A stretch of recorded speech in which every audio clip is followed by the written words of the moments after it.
नमस्कार दोस्तों, मैं रविंद्र रावत आप सभी का स्वागत करता हूं आप ही के दोस्तों। कुंडली के 12वें घर को खर्च का स्थान माना गया है, मोक्ष का स्थान माना और दंड का स्थान। इस घर में जब ग्रह आते हैं तो ऐसा तो नहीं है कि वो हर कोई ग्रह आपको दंड देगा या आपका खर्चा करवाएगा, हमेशा वो आपको नुकसान देगा। दोस्तों, हर घर में हर ग्रह का अपना एक अलग प्रभाव। कुंडली के 12वें घर में आपके भाग्य को किस तरह से सारे ग्रह अपना अपना फल दे सकते हैं उसको समझना बहुत जरूरी है। अगर आप उसको समझ जाते हैं तो 12वें घर के जरिए आप अपनी किस्मत को चमका सकते। आज इस वीडियो में मैं 12वें घर में 9 ग्रहों के फलों को बताऊंगा।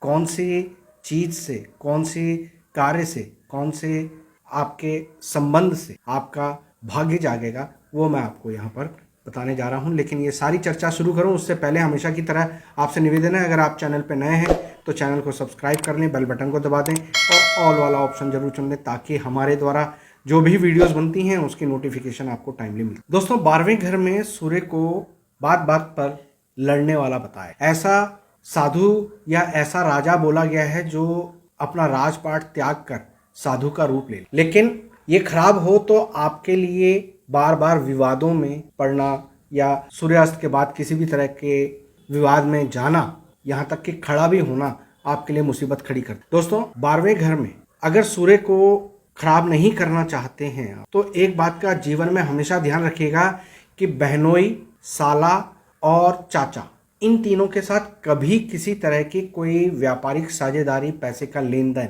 इन चीजों से आप जिस दिन आप ये करते हैं उसके बाद आपका ये सूर्य नेगेटिव सेंस में एक्टिव हो जाता है और कहीं ना कहीं लॉन्ग टर्म में आपको नुकसान उठाना। यहाँ पर सूर्य को अगर आप अपनी किस्मत का ग्रह बनाना चाहते हैं तो आपको अपने शत्रुओं को भी उनकी गलतियों को क्षमा करने की एक टेंडेंसी अपने अंदर लानी पड़ेगी, यानी क्षमा करने की प्रवृत्ति आपके अंदर आनी चाहिए, तब आपका भाग्य। दोस्तों, सेकंड ग्रह जो है वो है चंद्रमा। चंद्रमा जब 12वें घर में होता है तो बहुत सारी मानसिक परेशानियां देती। इंसान अपने मन को शांत करने के लिए किसी सत्संग या किसी धार्मिक आयोजन में जाना शुरू कर देता है और वो उसका जाना और भी ज्यादा नुकसान करने लगता है। ऐसे लोग अपना दुखड़ा दूसरे को सुनाते हैं, दूसरे का दुखड़ा खुद सुनते हैं और प्रॉब्लम उनकी बढ़ती जाती है। ऐसे लोगों को कभी दूसरों का दुखड़ा नहीं सुनना चाहिए और मुफ्त का ज्ञान नहीं बांट। ऐसे लोग अपने भाग्य को चमकाना चाहते हैं तो पानी का घूंट पीकर अपने दिन की शुरुआत करें, अपने काम की शुरुआत करें। किसी भी खास काम के लिए जा रहे हैं तो थोड़ा सा एक घूंट पानी पी के फिर उस काम को शुरू करें तो हमेशा आपका ये चंद्रमा आपके लिए भाग्यशाली। दोस्तों, मंगल 12वें घर में बड़े भाई की जिम्मेदारी देता, मंगलिक भी बनाता है, लेकिन ये राहु को पूरी तरह से कंट्रोल कर देता है और चंद्रमा को पीड़ित करता है। ऐसे लोग मीठा खाते हैं और खिलाते हैं, ये जो प्रवृत्ति है ये इनके भाग्य को चमका देती है, मंगल का पॉजिटिव रूप देती है। दोस्तों, बुध की बात करें, बुध 12वां वाला उल्टा चमगादड़ कहा गया है। ऐसे लोग अक्सर अपने बातों को दूसरे पर थोपते हैं, अपने मियाँ मिट्ठू बनते हैं, अपने आप को सुप्रीम मान, अपनी ही जिंदगी अपने ही विचारों में चलते हैं। क्या सोच रहे हैं, दुनिया क्या समझ रही है, वो अपना ही उनका एक लाइन चलता। दोस्तों, ये लोग दूसरों पर शक करना, अपने दोस्तों पर, अपने निकटवर्ती लोगों पर, अपने परिवार के लोगों पर शक कर गलत फहमी के शिकार होते हैं और अपनी गलत फहमी के कारण गलत फैसले ले लेते हैं और अपना नुकसान कर बैठे, अपने रिश्ते खराब कर चुके हो। दोस्तों, इनको गलत फहमी से बचना चाहिए और इन्हें अपने भाग्य को चमकाने के लिए, बुध का पॉजिटिव फल लेने के लिए कुत्ता पालना, कुत्ते की सेवा करना, कुत्ता इनके भाग्य को खोल। दोस्तों, बृहस्पति 12वें घर में मोक्षकारी साधु बोला, यानी बहुत उत्तम, श्रेष्ठ, लेकिन जहां अच्छा होता है वहां खराब भी होता है। कुछ गलतियां, कुछ गलत तरीके, कुछ अज्ञानता आपको नुकसान पहुंचा सकती। क्या है कि अगर आप अपने पुराने रिचुअल्स को, अपने जो आपके परिवार के काफी समय से रिचुअल्स चले आ रहे हैं, जब आप उनको छोड़ देते हैं, अपने रीति रिवाजों को बंद कर देते, तो आपका ये बृहस्पति आपके लिए खराबी कर। आप लोगों को अपने भाग्य को चमकाने के लिए, बृहस्पति का पॉजिटिव फल प्राप्त करने के लिए आपको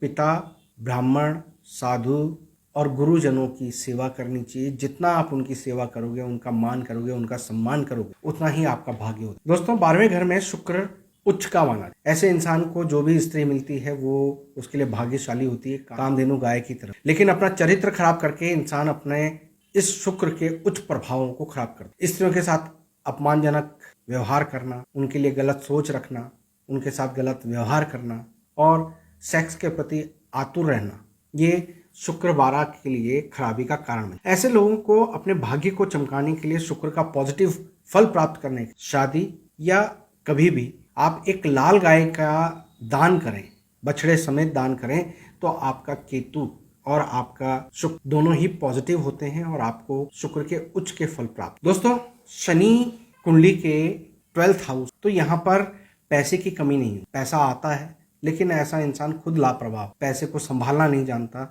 या उसके लिए वो पैसा उतना महत्व नहीं रख, रिश्ते ज्यादा महत्व रख, अपनी कमिटमेंट महत्व रख। ऐसे लोग खर्चा बहुत ज्यादा। इस शनि का पूर्ण रूप से पॉजिटिव फल प्राप्त करने के लिए, भाग्य उदय करवाने के लिए अपने घर के आखिर में एक अंधेरी कोठरी आप बनाकर रखते हैं तो आपका भाग्य उदय। दोस्तों, 12वें घर का राहु शेख चिल्ली कहा गया। बेफिजूल की सोच और बेफिजूल के खर्चे ऐसे इंसान के जिंदगी में एक हिस्सा बन जाता। नींद उड़ जाना, बेकार के दूसरों के फचड़ों में पड़ जाना, मुसीबत खुद ओढ़ लेना, ऐसे लोगों की एक कमजोरी होती है या ये इनका एक नेगेटिव पॉइंट। इस राहु का पॉजिटिव फल प्राप्त करने, इससे अपने भाग्य को चमकाने के लिए ऐसे इंसान को अपनी कमाई में जितना क्षमता हो, 1 रुपए से लेके लाख रुपए तक, जो आपकी अपनी श्रद्धा हो, अपना कोशिश हो, अपनी भावना हो, उसके हिसाब से आप अपनी बहन बेटी को अपनी कमाई में से कुछ हिस्सा देते रहें।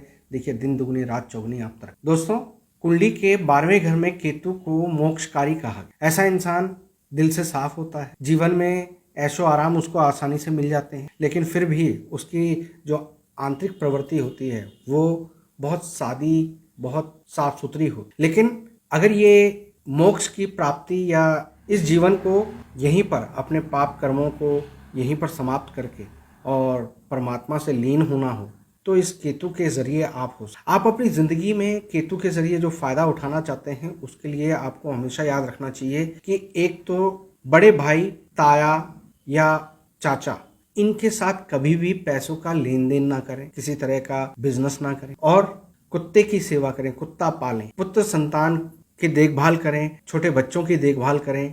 जितना आप ये करते हैं उतना ही आपका भाग्य उदय होता है और केतु आपके लिए मोक्षकारी बने। तो दोस्तों, किस तरह से 12वें घर के ग्रह आपको उच्च का प्रभाव दे सकते हैं या यूं कहें कि आपके भाग्य में हिस्सेदार बन सकते हैं, यहाँ पर मैंने आपको समझाने की कोशिश की है। उम्मीद करता हूँ कि आप इसका लाभ उठाएंगे। वीडियो पसंद आई हो तो लाइक और शेयर करें, चैनल को सब्सक्राइब करें। फिलहाल के लिए मैं अपनी वाणी को विराम देता हूँ। ओम नमः।